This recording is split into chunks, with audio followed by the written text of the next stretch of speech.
Nation. Let's go. We got Alyssa back. Welcome back, FDP Alyssa. How was your vacation? How was vacay? It was great. I did not want to come back. I can't lie. Lots of drinks, lots of beach time. What was the highlight? We actually went whale watching. It was really cool. And we saw when they like jump up in the air and like breach. Yeah. And it was really cool. That's sick. Yep. Came across a video of watching whales or orcas hunt seals last night. Wow. That's very, were you just scrolling Twitter and that came across? Yeah. They're smart as hell, bro. Oh, yeah. That was wild. They don't play. We are presented by Illegal Pete's, everyone's go-to spot for burritos, buddies, and beers. What is up, Were you chat? watching the one where they create the wave that knocks the seal off of its iceberg? Yeah. Crazy. Tight, huh? It's kind of sad, but it's pretty cool that they know how to do that. Nature's wild. I also saw a video of a hawk fighting a duck, and the duck was like trying to drown the hawk. Wow. But then someone was watching the fight and went in and intervened with nature. No, you can't do that. I know. Can't do that. They saved the hawk. That's crazy. Yeah. Although, like, we applaud the video of the guy who pries his little dog from the jaws of a crocodile. Right. Still kind of intervening with nature. It is, definitely. So where do we draw the line? I just don't mess with animals that are bigger than me or like have wings. Like, oh, wings throw you off. I mean, why do I need to intervene with a hawk and a duck? Like, there's no need for that. Yeah, I mean, let the hawks and ducks do what they must. Exactly. And plus, a duck beating a hawk is like an underdog thing. Right, I know it's right. on the water, but still. Like, I love, a good raptor, if you will. But you gotta pull for the duck in that situation. Exactly. The underdog. A like, flightless bird. The hawk can't be trying to take on... Or I guess not a flightless bird. But the hawk can't be trying to go into duck territory. Like, exactly. That's why are you going on the road? Yeah, the hawk's advantage is speed in the air. While the duck can get in the air, it's like, nah, man, you went into the water. You're donezoed. Yep. Messed up that that person intervened. Crazy. It's the off season, if you couldn't tell. Oh, really? All right, today, we mentioned this, I think, last week or the week before, but there are some changes coming to the recruiting calendar. Shilo declared for the game. We'll talk about Shedeur's chances of declaring for the game. But we start with another position preview, this time edge rushers. A huge position that got improved greatly, I think, over this offseason. Yeah, absolutely. And one that you need so much. And it's funny because...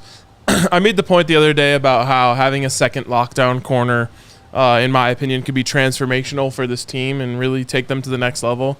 And someone, like some angry man, commented on it. It was like, this is the dumbest thing I've ever heard. It's all about pass rush. Yeah. And I'm like, buddy, how do you think pass rush happens? This all works together. Yes. So... Of course, the pass rush can help the coverage, but the coverage will help the pass rush as well. And I think one of those things definitely didn't happen last year, which was the pass rush helping the coverage. Mm-hmm. I think I think Cam said it the other day, like, it's not as much stacking talent as it is plugging holes. Right. Coach Prime looked at the roster and said, what do we need? One of the things was pass rusher, and he went and got it. Mm-hmm. You got a whole entire group of them, basically. Yep.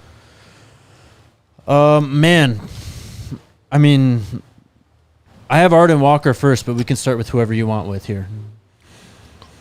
Go ahead. Arden Walker. I think the leader of this group is Arden Walker at this point in time. Love that. Kind of was, I guess, the baton was passed to him towards the end of last year by JD and Coach Nick.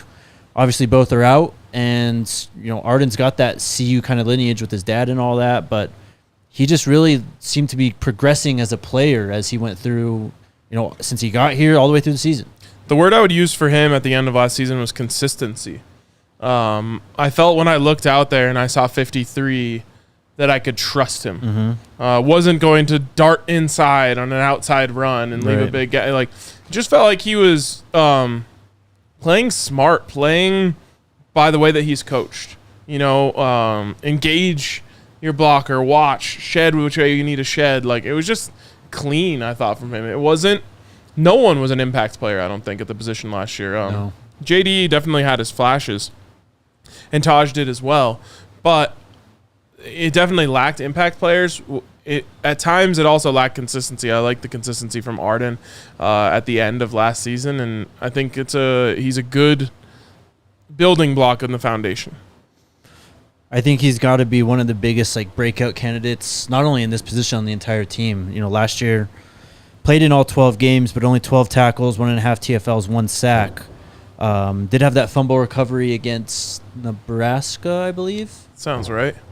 But we had him here a few weeks ago, and the guy's obviously very comfortable now. But I think he's kind of assuming that leadership role himself too. So I'm excited to see exactly what he does this year, because I think he can be part of why this pass rush is greatly improved. Yeah, for sure. What's next? Okunlola, your boy? Sammy Sacks. All right. That's what I'm calling it. I think someone else said that on Twitter, but I'm adopting it. If you are the person who started that, pass it. Take your credit. I don't remember who said it first. To me, the biggest transfer addition, straight up. A proven player who we know gets after the passer, who also is young. Mm-hmm. That is the perfect transfer, in my opinion. What did he have, 8? He had 5. Okay, 5. So I gave him a little too much credit. But 5 sacks as a true freshman is nothing to scoff at, or as a freshman, I should say. They needed this position deeply, and to me, he's the number one player they got at the position. I know you have a potentially different take on it, but a chance to really, really make his mark and become a big-time name for this team. I'm really hyped about Samuel Okunlola. 6'4", 245, is a redshirt sophomore. He showed great ability to get to the quarterback in a limited role, not even as a starter. Now he's going to kind of get that elevation to the starting lineup. Him, we'll get to all these guys, of course, but Quincy Wiggins, BJ Green, all coming in, these guys could start it almost everywhere, anywhere else in the country, I feel like, too. Yeah, absolutely. Maybe I did come up with that. I don't know. If someone else had it, please claim. I think someone just called him Sammy, and then I started thinking Sammy Sacks. Sammy Sacks. But yeah, I think a lot of people are kind of in on Samuel Okunlola as the breakout player in this edge rotation. Yeah, and I don't even know if breakout is the right word for him. Just continues on his path. Mm-hmm. If he were to make 8+ sacks, yeah, that would be huge. Right. Next guy, I guess my guy, Quincy Wiggins, man, coming from LSU with the top-rated recruit out of Louisiana in the 2022 class. Didn't really do anything last year, though. Didn't see the field. Didn't, I think, chart any stats or anything either with that, obviously. But you look at the size, 6'6", 265, dude. Yeah. No, he looks like one of those guys, for sure. He looks the part of a legitimate edge rusher. Obviously, a highly rated recruit at help us out here, Alyssa. A highly rated recruit at LSU. Yeah, and just one of the ones that it's if it all comes together for him, he's going to be nasty. So it was 4 games last year. He preserves that red shirt. Only had 1 TFL. Only had 2 total tackles. And I don't want to put too much into this, but you watch the battles with him and Jordan Seaton on Well-Off, and it's that's iron sharpening iron right there. Hell yeah. If it sounded like we were just distracted a little bit, it's because we were. We were. Sorry, he was wondering when the Avs and Nuggets go on later. Oh, It's yeah. all good. I was just talking really loud. I know. All right, what do we got next? BJ Green. Another guy stolen from a conference rival, was their basically ASU's best defender last year. And another bigger edge, too. Maybe a little short, 6', 260 compared to some of the other guys on this roster. But easily the most productive incoming transfer at this position. Played in all 12 games, 39 total tackles, 11.5 TFLs, and 6 sacks last year with a forced fumble. And the story is fantastic, too. Walked on to ASU, just kept on building and building and building into what was eventually their best defensive player. I think that if Coach Prime could have like 70% of his roster made up of this type of player, he would. He often says he doesn't care about stars, but also in a lot of cases, the stars follow the talent. But if you were able to find guys who used to be walk-ons who turned into dogs and comprise your roster of that, like if you made like an all-star, a walk-on all-star team around the country, they would be a great team. Yeah. And they just have a different mindset. It reminds me a lot of the undrafted guys in the NFL. And the Broncos have a great history, and there's just like something different inside of them where you had to earn every single rep you ever got. And so once you get there and you start producing, you don't lose that. You don't all of a sudden start thinking you're owed something because you know that there is a 5-star on the roster or a 4-star on the roster who is, maybe has more God-given gifts than you do. So you just come with a different mentality every day, knowing that you had to start from the bottom. And I think BJ Green is going to be a fan favorite because of that type of attitude. He's also got history with Coach Prime. He played on his team when he was 6 years old. Of course, the whole Washington Jed Fish saga, he was right in the middle of it, and that's how he ended up at CU. But this is up there. I mean, if we had to rank the best transfers we got this offseason, he's at least top 3, maybe top 5 at worst. I would say top 5 for sure. So that's kind of the big four right there. Arden Walker, Samuel Okunlola, Quincy Wiggins, BJ Green. But we still have some new guys. Spider-Man. N'Keal Webb-Walker. Yeah. Another guy who certainly brings the size. What is he listed at? He is listed at... Sorry. No, you're good. But I would call this like a 6'6", 275. I was going to say a bet on measurables. Not that he hasn't produced, because he has a bit at the lower levels, but you see that. You see 6'6", 275, and you say, okay, well, what's going to happen when he gets with Coach Mo? Yep. What kind of beast can we turn him into? We talk about, first off the bus types of guys. He might not be first. But he's probably in the first 5. Definitely. And it's a figure of speech. It doesn't actually matter who's coming off the bus right. first for you. But last year's team, while the size questions about them, I think, were way overstated, they also didn't necessarily have a walking off the bus all-star team. Right. You know what I mean? Definitely. Like, there weren't those guys that just made you go, oh, my God, when you see them. And I think they were able to stock up a bit more on those guys this offseason. And again, if it clicks for him, let's say Coach Mo helps him hone in that 275 more. Maybe he comes 285. Maybe he goes down to 265, whatever they're aiming for, depending on where they want to line him up. That's a guy that you certainly want to take a chance on. And if I remember correctly, I think this is a player that's really just started playing football. He didn't start until he was in high school. Played basketball before that. But he's from Nigeria. I mean, he had to move into the country, basically, and learn all this stuff. He's from Jamaica. Or Jamaica, sorry. Yeah. Jamaica. But he did some things still at NMSU last year. Like, he was able to get into the backfield. 5.5 TFLs, 3 sacks, had 24 total tackles. And I think he only started like 3 or 4 games in that time too. And again, when is it going to hit? When is he going to pop? Especially for a guy who started his football career later than most. At any moment for him, it could all of a sudden just click and he becomes a game changer. Right. Next, Keaton Wade. Of course, the twin of Destin Wade. He was a 4-star recruit.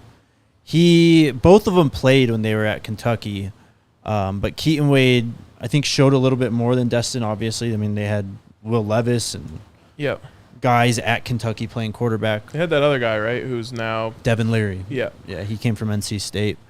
Last year, Keaton Wade played in all 12 games, 3 TFLs, 1 sack, had 35 total tackles, though. So he was on the field quite a bit. Yeah, for sure. I mean... another one that you just add to this group and say, here's an opportunity. You know, what are you going to do with it? But I never want to discount guys who are on the field in the SEC. Yes. Because it's just a different game. Mm-hmm. And you know, that maybe that's over credit to the SEC, but on a game in, game out basis, the level of tackle that you're going up against as an edge in the SEC is first round caliber. Is exactly, or at least going to average out to, being in the NFL, which it can't be said of everyone.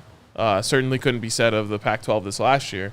So if you had, median success against those guys, what's going to happen when you go up against Big 12 tackles who are not going to be as good? An interesting note with him, he's been able to make an impact blocking kicks. I think he's blocked at least 2 or 3 in his career. So listed at 6'4", 245. Remember this moment. Yes. Remember this moment when you said this. Okay. Because I have a feeling that at some point in a post-game show, we're going to be like, remember on March 6th, you said he blocks kicks, and they won the game because he blocked the kick. Clip it. We're going to do it right now. Clip it and save it. All right. We'll kind of take a break there. There's a few more guys we're going to talk about. Mostly the depth of this roster when it comes to the edge room. But first, it's time to chill with our friends over at Coors Light.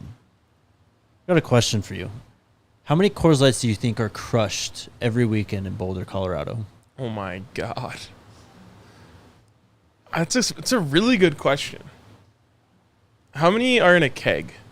60-something? How big is a keg? Just do how many beers in a keg. 15.5 gallons. Okay, that doesn't help me at all. That's why I told you to type it in the other way. How many beers in a keg? Yep.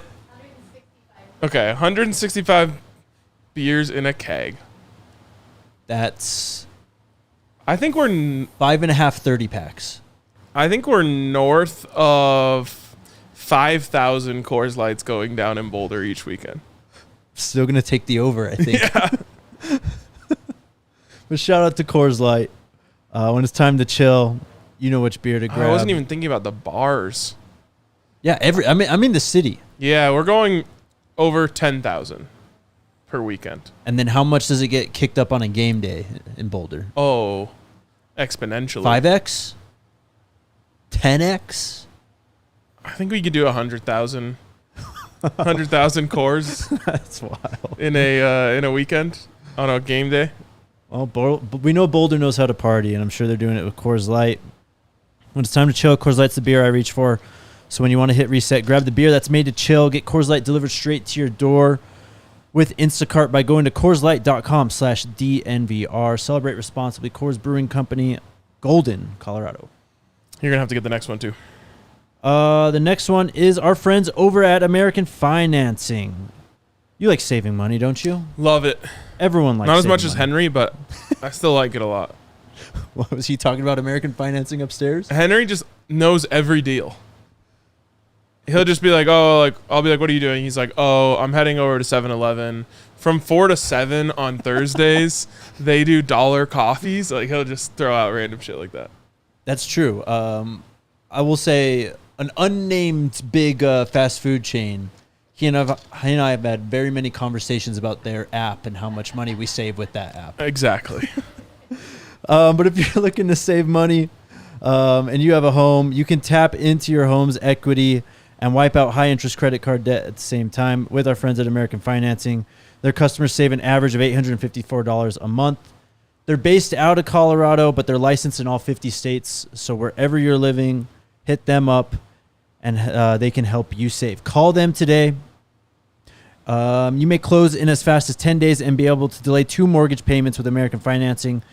Hit them up at 303-695-7000. Again, that's 303-695-7000. Or go to americanfinancing.net/DNVR, NMLS 182334, NMLSconsumeraccess.org. I'm gonna give a free ad here. Okay. Because I need you to understand my pain. So, okay. I'm of the belief that the best fast food is Taco Bell. I can't agree with that statement. I'm not expecting you to. Okay. I'm also of the belief that one of the great culinary innovations of our time is the quesarito. We've been robbed of it, though. Well, you can only order it through the app. Yeah, it's That was garbage. like their way of getting you to download the app. Mm-hmm. So me, being the sheep that I am, said, fine, I'll download your app because every time alcohol touches my lips, I crave your food. Which I stave off the cravings like 49 out of every 50 times. Uh-huh. But one of those times, I'm going to want that fucking quesarito. But the app doesn't work for me. So there's like some glitch. So I try to order it. I press it. It says like cannot complete order. Mm-hmm. So then I go to the place. I'm like, I tried to download your app. Just let me order a quesarito, please. And they just won't do it. They won't do it. So I am incapable of getting a quesarito. That's criminal. It is. It's criminal what they did to us to begin with by putting it on the app. I know. But I tried to be a good soldier and play along, and it still doesn't work. That's crazy.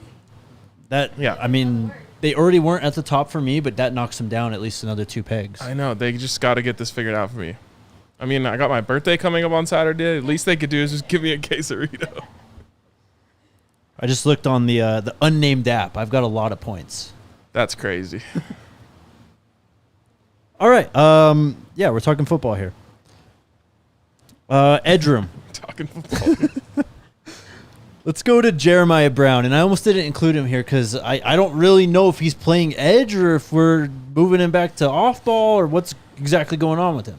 Yeah, that's a good question for us to ask Neely next time he's on. Mm-hmm. I'm a big Jeremiah Brown fan. I think he might have been underutilized last year. Dude, I don't know. He just brings it when he plays. If I was a coach, and you know, I'm putting myself in like a position coach's shoes here that has more of a control over who's playing, it would drive me insane knowing that you have certain guys who are more talented than other guys who just don't bring it as much. Yeah. And I thought Jeremiah Brown could have been a good guy to put out there and just be like, look, like this is what motor looks like. You know what I mean? Right. So I always liked him better at edge. Then they moved him to off ball. I was like, all right, let's see what we got here. Didn't really get a chance to see much of it. I'd like to put him back at edge. When I watched Jeremiah Brown at JSU, the first thing that stood out to me was his first step. I thought he had a really good first step. Yeah. So I hope he goes back to the edge and gets a chance to make some plays there. I mean, we've known this ever since he committed here. He's just a pure athlete.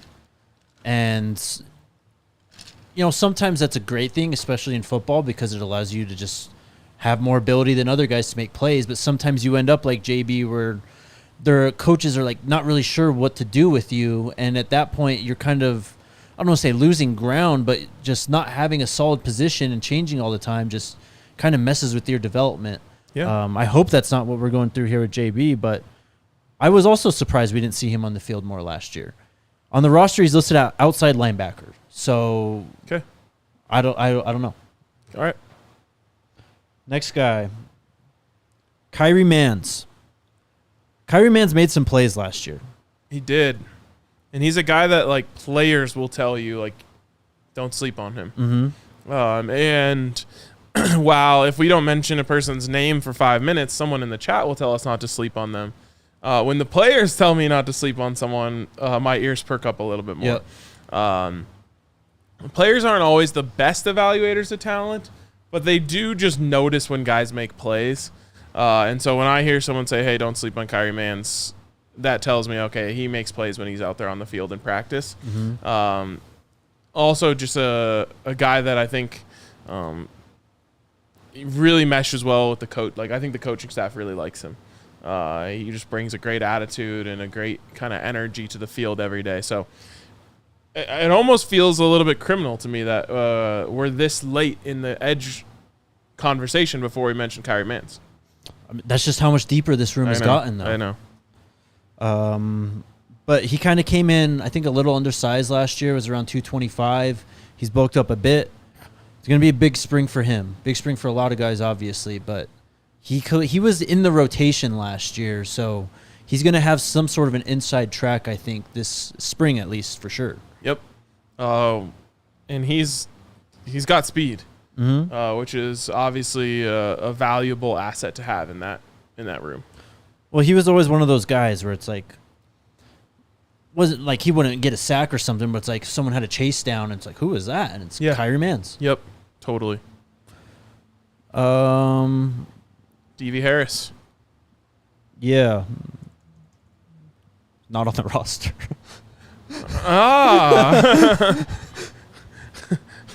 Damn it.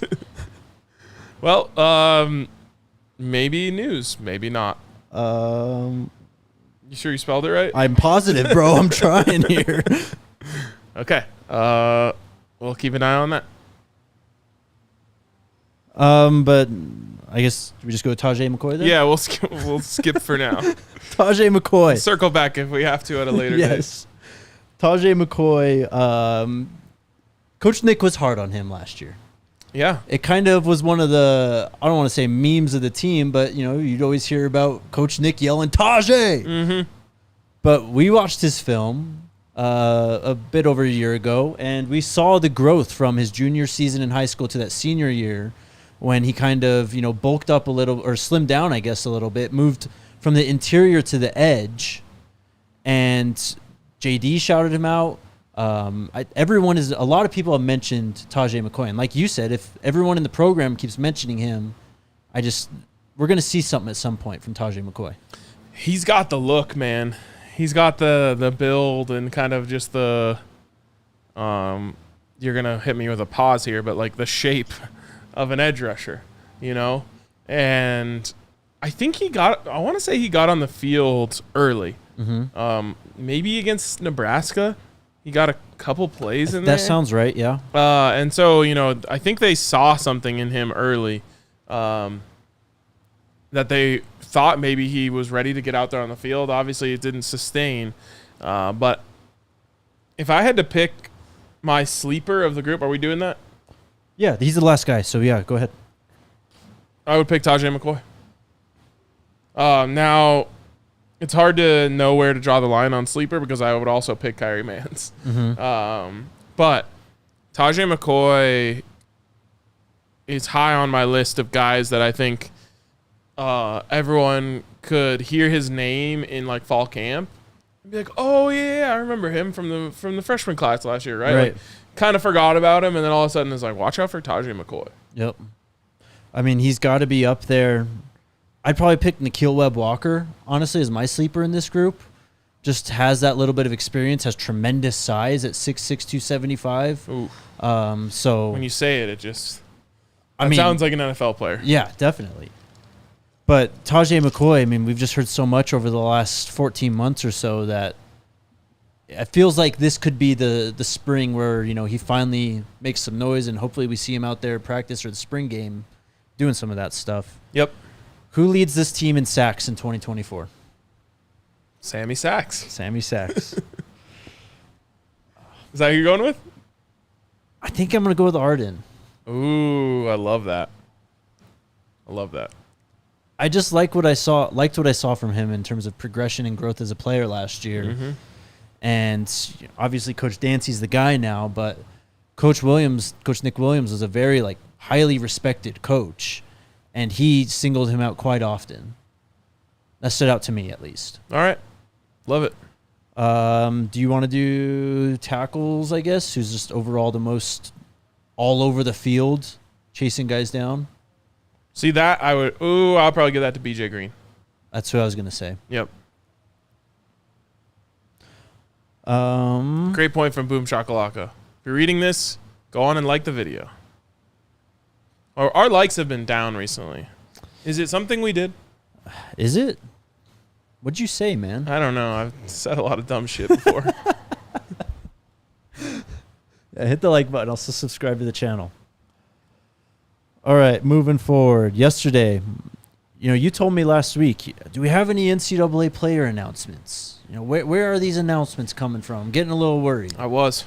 Yesterday, Shilo Sanders said he's in the game. Huge. Headache Gang CEO. Huge. Hit power. 99 has to be. I was going to say at least 90 plus. Has to. Come on. Who'd you see lay a harder hit in a Colorado game, either on the team or the other team last year? I don't think any of our guys got rocked like that. Even Blackburn's bullshit didn't even like.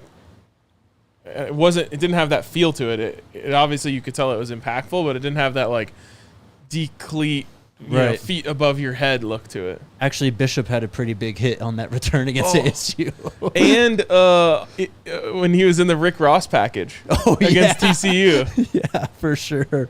I'm so excited to play with Shilo.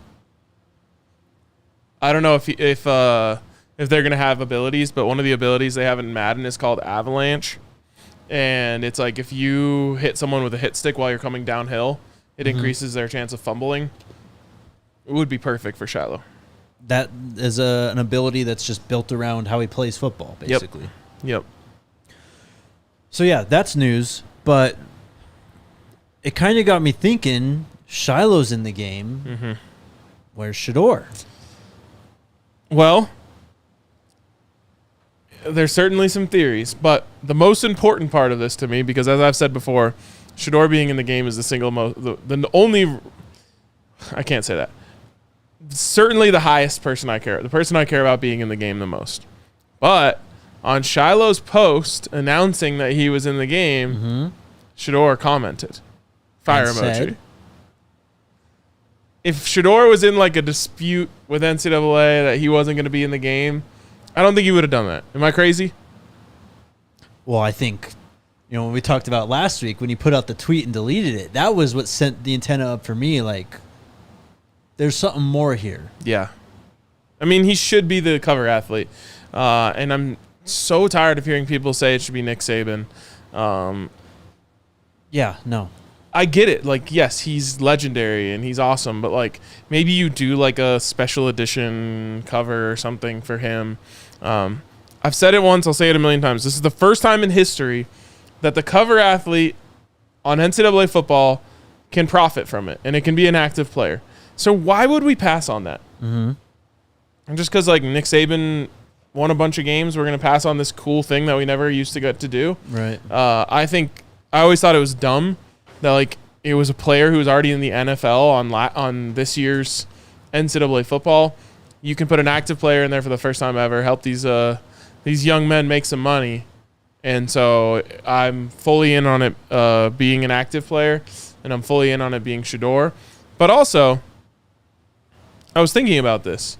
Not every player is posting the "I'm in the game" thing. Mm-hmm. I think this was a smart move by NCAA football, EA Sports. Oh, it's free pub. They had to give everybody the same amount to be in the game, right? Right. But they can work some side NIL deals for an Instagram post. Yes, definitely. So like I'm sure Shilo negotiated a little bit and was able to, cash in a little more than some like third string quarterback at Rice by saying, "Hey, I'll post to my whatever hundreds of thousands of Instagram followers for some extra money." Smart. Definitely. Michael Welsh, of all the people on this team, posted one of those that kind of went off, the "I'm in the game" thing. Really? Did you see that? No, Yeah. I didn't. So Kirk Herbstreit, we saw the video of Chris Fowler talking about all the work that he's done. And of course, Kirk is his guy. That's his partner in the booth. And he mentioned, we've worked together a lot. So this came out yesterday. Kirk Herbstreit, I guess his sons have a podcast called Street Talk. Kirk hopped on. Do you want to comment on that? Nope. Wow. Okay. STREIT. Yeah, of course. It should have been called The Streets Are Talking, but you should name our podcast too. Me, Marissa, and Alyssa are going to start a podcast. Oh God, sounds terrible. Also could have been Ear to the Street. Anyways, they probably shouldn't have done anything with Street. But Kirk Herbstreit was asked about it, said he has no idea. Said if he was going into last season, he thought Caleb would have been the choice. And then he says, I think Shedeur Sanders is a massive name and a big following, but he doesn't know if he's on the cover. He said, I don't know that. Absolutely should be the cover athlete. It makes perfect sense. He's going to be the best quarterback. I've got him winning the Heisman. I don't know what we're doing here. He's the face of college football. Yeah. Love him or hate him. You're watching. Yeah. And even so on 3, they put out that tweet of the kind of mock cover with Shedeur on there, and it went crazy. Yes. From obviously, Buff Nation and all that, but the people are so angry seeing Shedeur on the cover. I know. I love it. One of my favorite things about this team is how angry they make people. It's hilarious, isn't it? Yeah, it brings me a lot of joy. It's kind of we know the routine now. You can tell. Oh yeah. I don't even have to open the post to know what the comments are. Yeah. What's crazy is I don't know. I guess all these people want to be in that category, but when you see the type of person who's hating, if you're a normal person, you can't you have to look and be like, do I want to be on their side? Uh-huh. You know what I'm saying? Yep. I don't know. That's what's crazy to me is it feels like a very clear line that you wouldn't want to be on the other side of.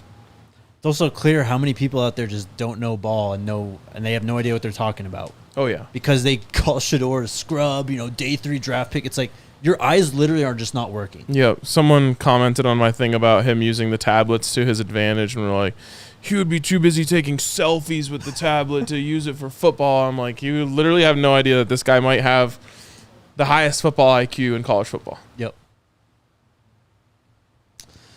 So there you go.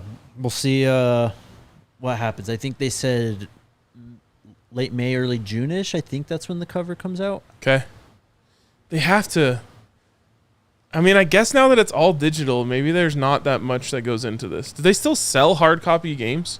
Yeah. I was thinking about this too. I was like, well, it's not even a cover. It's the tile on my console, basically, that you click on. That's the cover. Yeah. Yeah. But they do still sell the hard copies. Yeah, definitely. I think if he gets the cover, I'm going to buy a hard copy and never open it. Just use it as display. I said that 10 years ago when Denard Robinson was on the cover, and if only I did it, because that thing became worth some money. That was worth some money. Yep. Yeah, I would frame that because it's literally my favorite video game ever. A Buff being on there. Yeah, I'm in. Stay tuned. Shout out to our friends over at Empire Today, the best place to get new flooring. It's crazy. We've just got you completely covered here at DNVR. You can tap into your home's equity. You can get new floors, a new roof. You got your beer. Got your streaming partner. Crazy. And we're sitting on a brand new Empire amazing floor as we speak. I was going to say, this is the first time I saw it. It looks amazing. Yeah, it does. The other one, I think, was self-installed. There was an issue. It was falling apart. Yeah. Someone was going to get hurt very soon. So shout out to Empire for coming through, bringing the professionals in here, and giving us some high-quality floor, which I'm told is also scratch resistant. Ooh. Because the other one was also just scratched to pieces. It looked like we had an untamed dog that was running around here. Yeah. We caged Mike the Tiger or something. Yeah. It's just the whole floor is ripped to shreds. So I'm excited to see how this beautiful Empire floor holds up. Empire the GOATs, though. Their philosophy is to help you find what you need, not overwhelming you with thousands of choices. Flooring is all they do. They're not going to try and upsell you on other things for your house. It's all about getting what you want, exactly what you want and need for your new floor at home or business. Schedule today for a free in-home estimate. And all listeners of the DNVR Buffs Podcast can receive a $350 off discount when you use the promo code DNVR. Restrictions apply. See empiretoday.com/DNVR for details. Such a great deal. Shout out Empire Today. And also shout out to Illegal Pete's. Our guy Ryan Green, everyone who listens to this show knows his work because he's the one who puts out the awesome cinematic vlogs after all of our games. He walked in today and just unraveled a masterpiece of an Illegal Pete's burrito, and I was so jealous. Yeah. So jealous. And I'm also on keto right now, so I was extra jealous because I can't have the rice or the tortillas. But, man, Illegal Pete's, they do even have a great keto option. I usually get the salad there. They have this, like, I don't even know. It's like a red pepper vinaigrette that goes on the salad. It's delicious. So whether you're looking for burritos, bowls, you want fish tacos, whatever you're interested in, Illegal Pete's has you covered, and they do it better than anyone else in their category. So hit up our friends over at Illegal Pete's, your go-to spot for burritos, buddies, and beers. Also the goats. Have you been reading the comments? Did you see the news? I actually got this news yesterday. Oh, okay. Yes. Excellent. Well, technically you got it a long time before that. Yes. I got two things. I texted you one of them. I forgot to text you the other one. Oh, well. Sorry. We already kind of knew this was coming. Yes, we did. Jack Bailey has entered the transfer portal, a move that you probably could have seen coming once it was announced Coach OB was going to be the offensive line coach in 2024. He started all 12 games for the Buffs. He followed Sean Lewis and Coach OB over from Kent State. I'm going to always remember Jack Bailey because of the Dillon touchdown on the screen pass against TCU. He made that block out in front and really kind of sprung Dillon to the house. I know it wasn't, the interior offensive line was kind of the weak points of this team, really. But credit to Jack Bailey. He's kind of immortalized with that win over TCU. I like that. I like you going positive with it. One of the things that he brought to the table that it was just said straight up by Coach OB was like he has an edge. And we need more guys like that. And the reason I bring that up now is because I think Coach OB, if he looked at the offensive line now, would be like, damn, I wish I had those guys when I was there. Yep. Because there's just a totally different attitude from the linemen now than there was last year. And, you mentioned it, like you want guys on your offensive line that just you do not want to mess with. Well, Neely says he wants them to scare him, basically. Yes. And Cam mentioned Khalil Benson as like a guy who's just like earmuffs for the kids not to be fucked with. You know what I mean? Like I don't know how else to say that, but it's just you need that edge, and he did bring some of that, but it just didn't work out for him. Best of luck to him. We'll see where he ends up. Maybe, where did OB go? Did he go to San Diego State too? I think so. I thought he went to the Midwest. Could be wrong. Either way, we'll see. Last thing I've got, we talked about this too, changes to the college football calendar, more specifically signing day periods, and the recruiting calendar. Because December this year was absolute chaos. Bowl season was in full swing. The portal was open. And then, we're going to throw early signing day into the mix too. We don't have to deal with that anymore. Yeah. Early signing day is now going to come. He went to Northwestern. Early signing day is now going to come the week before the portal opens. So the portal's scheduled to open at the end of the 2024 season, December 9th. The early signing period will be December 4th through December 6th. So we'll be a little more spread out and organized this offseason instead of just chaos constantly. Yeah, I mean, we'll be busy prepping for the college football playoff during this time, but it'll be a nice little change of pace. Coming fresh off a Big 12 title. Exactly. Celebrating, all that good stuff. By the way, I didn't know that this was official. I probably actually did, but I had forgotten it was official. Big 12 Media Day is in Vegas. Yeah. So there's another one. Yeah, you didn't know. You didn't remember that one? I thought it was discussed. I didn't remember it became official. Oh no, yeah. The Pac-12 died, and they basically just stole it right from them. Vegas is ready up for the taking. We don't even have a team near there. We're going to Vegas. It's Utah. Arizona State probably is the closest. I mean, from Salt Lake to Las Vegas is only 5 or 6 hours. I think it's 4 from Tempe. Is it? Yeah, or Phoenix. Just from what the PHNX people have told us when they drive up there for whatever we're there for. I cannot Anyways, that's just is the title game still in Dallas? I think so. Okay. It is. Oh gosh. I don't know. Anyways, I love Circa, but when all is said and done, I will have gone to Vegas more times in this calendar year than the entire rest of my life combined. AT&T Stadium, Arlington, Texas. So yeah, at least so we have Pac-12 tournament. Mm-hmm. I'm going back for the NCAA tournament, and then we'll be there in the summer for media day. Yeah, and then we'll see if I'm doing summer league again. Well, and then the Broncos are going to play there. Yep. Well, now we're into a new year. New football year. But yes. Yeah. Still, Vegas, man. What a come up the last, 5-ish years or so. Circa partnership is really paying dividends for us. No doubt. When do we open the Circa DNVR bar? Dang. I don't know. All credit to me for that idea, by the way. Well, there's another idea that's already up in the air, but it's not a bar. Okay. But yeah, that's it. The June signing period that was mentioned, the early one. Yeah. Did not get voted on. They postponed that vote. So They only moved the early signing day in December period, just a little bit earlier. Circa should expand to Colorado and then build DNVR Casino in Blackhawk. That'd be incredible. Now we're talking.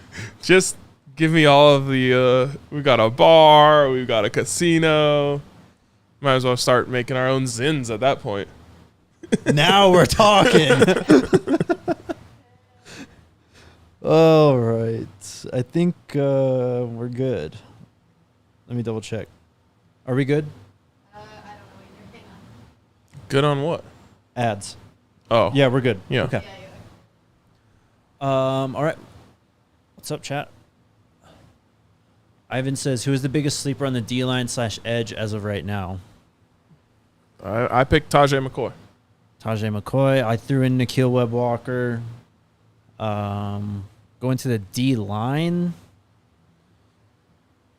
Off the top of my head, again, Torian Carter. He was one of the first guys we talked about when we did the transfers who aren't being talked about enough. Yep. This guy's coming in as a big 300-plus pound nose tackle as a grad transfer. I think he's going to play quite a bit. Hell yeah. You want this one today? Super sticker $10 from Big Teasy the Legend. Hippo character throwing a blazing uppercut into the air while the word KO appears in the background. I hope this just stays. I don't want to see them. No. I want to keep the mental image of what I make of the super stickers. I got a very Kung Fu Panda Right. vision in my head on that one. Right. Definitely. Out of my mind, what team are you using besides the Buffs? Michigan? None. Okay.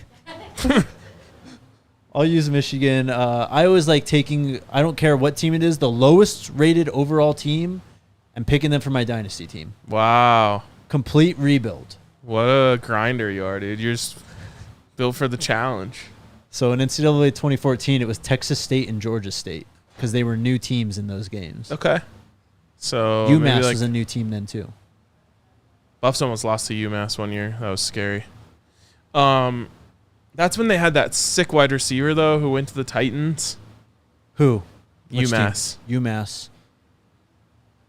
I forget his name, but Not. he ended up just being okay in the NFL. You're not talking about Andy Isabella, right? No. This was many moons before Andy Isabella.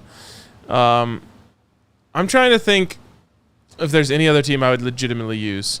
Now, when we do our giant league, I don't know if I'm going to be able to demand that I get the Buffs. I'm certainly going to try. You should. But if I don't get the Buffs, I would just go based off of who has cool uniforms and or color schemes. So, I could see myself using, North Carolina. Mm-hmm. It'd be kind of cool. Or like great stadiums. Yeah, stadiums would be top of the list for me. Trying to think of a great stadium from a team that I don't hate. See, so FSU used to be one of my teams when I played, mostly because I just thought they had sick players, but I loved the war chant. And then after that game came out, the Chiefs like started to adapt the war chant. Yeah. And now I'm way out. Yeah, and kind of canceled. It is kind of canceled, definitely. Man, great stadium, team that I like, good uniforms. I'd throw out, So Florida, like, Penn State, Penn State, Tennessee. I could kind of get behind. Tennessee, Tennessee was my first thought. But we kind of had like a little rivalry with Tennessee this offseason. Yeah. We've had a rivalry with lots of schools. Yeah. Oregon used to be one of mine. Tajay Sharp, that was his name. Tajay Sharp. Wow, what a blast. Yeah, he tore us up. And they had some tight end too who was kind of good. But we did win. We played at Foxborough against UMass. It's just some bad scheduling. Mm-hmm. Anyways. Who are you picking? I'm leaning Tennessee right now. Okay. I also have a thing that I always try and chase. I want a team that has a black uniform. Yeah. Like in the arsenal. Yeah. So like right now in Madden, I'm the 49ers. They have the all blacks. They're sick. Yeah. You have to deal with the red, but you do get black and gold in the uniform.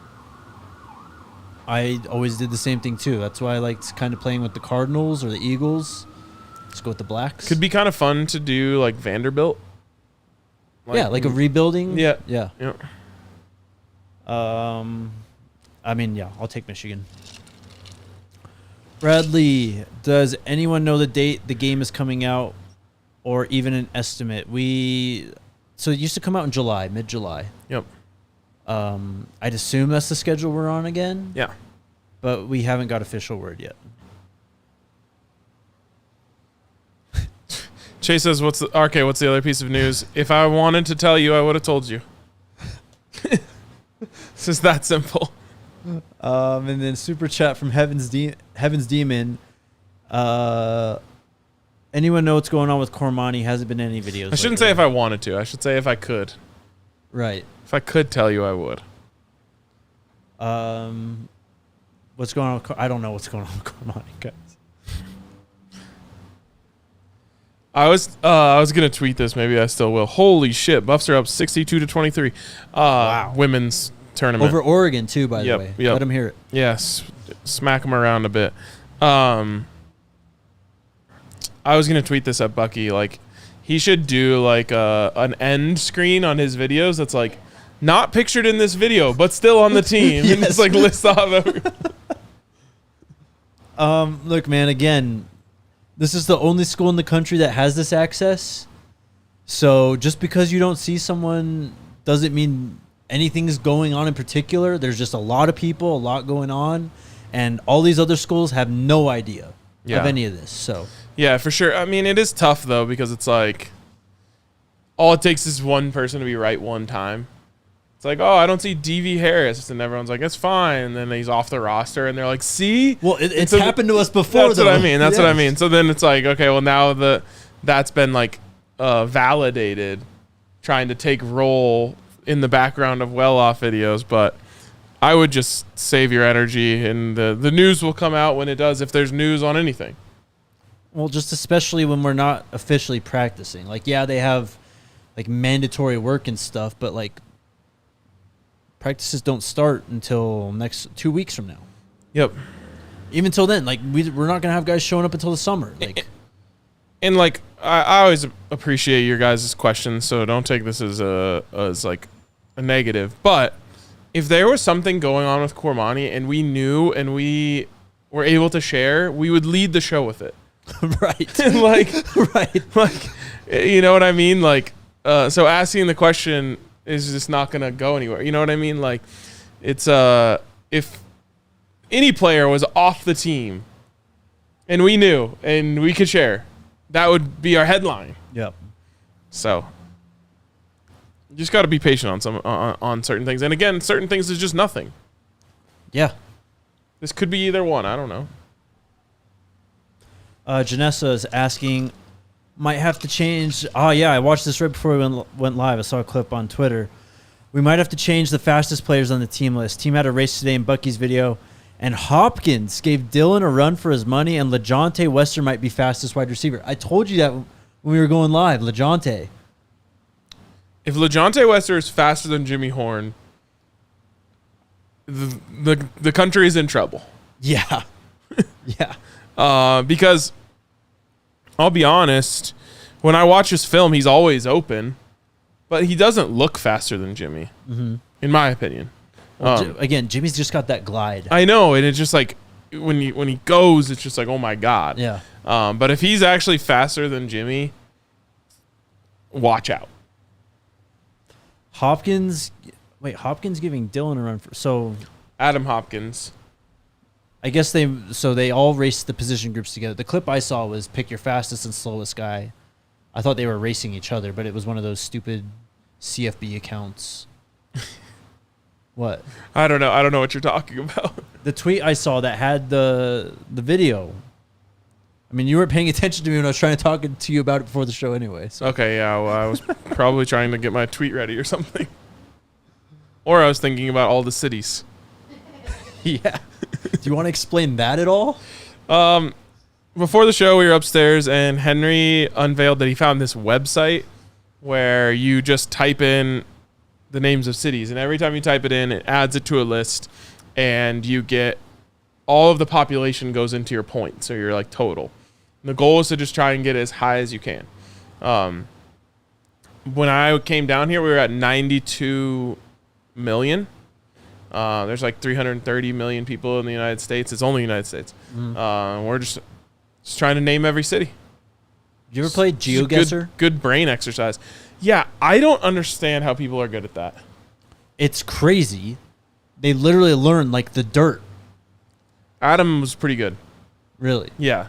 And it kind of like just made me so confused. Like, they're like, oh, that road sign, it's got to be Eastern Europe. It's like, what? Yeah. How would you know that? Yeah. They first off, they look at the sun and they're like, all right, we're facing this direction. Like, it's unbelievable. I've seen like TikToks of people who are like getting it within like 100 yards every time. I'm like, this is insane. GeoWizard on YouTube. That's the guy. He's the GOAT. He's a machine. I've been watching this. We need to start doing more like challenge videos like this. Like they were just doing like name a player and you have to say what college they're from. Like that's where my wheelhouse is on stuff like this. Yeah, that's where I put all my brain storage as well. Exactly. I saw Heaven's Demon comment again. You're good, man. We weren't singling you out. Did you watch I didn't end up seeing it. Did you watch the well-off at the frat party? No, I did not actually. How was it? I didn't see it. Someone, Jermaine said we should be talking about how lit the frat parties are at CU. That well-off vid was fire. Well, I mean, if you ever see Barstool Colorado's Instagram posts, and if you ever go to CU just to walk around, you'll learn. Some of the parties, whether it's frat or not, just go insane. Like I remember there was a St. Patrick's Day party when I was in school that like a balcony collapsed because there was too many people on it. Everyone ended up being okay because it wasn't that high, but like it was like one floor.